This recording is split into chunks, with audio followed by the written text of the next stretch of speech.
যেন এসে দেখি সব রান্না হয়ে গেছে। আজকের মধ্যে সব ঘর পরিষ্কার করতে হবে। যদি একটু ধুল থাকে তাহলে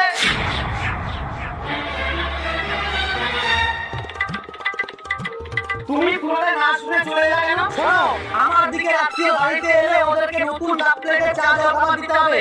শুধু তোমার দিকে আত্মীয় হলে দেওয়া তা হবে না। আচ্ছা, আর কি কি বলে তোমার বন্ধু ওর বউকে? এইটুকুই। তুমি তো পারছো তো। দেখো তো, ওর কথা বলতে গিয়ে তোমাকে আমি শুধু শুধু চড় মারলাম। আরে বাড়ির কাজ পুরুষ মানুষ করবে না তো আগে করবে। তুমি তোমার চুলের ধ্যান দাও। কি হলো, তোমার এত হাসি পাচ্ছে কেন? কি দিনকাল এলো, বর বাড়ির কাজ করছে আর বউ নিজের চুলের যত্ন নিচ্ছে। তোমার যদি আমার মতো চুল পড়তো তাহলে বুঝতাম। আহা,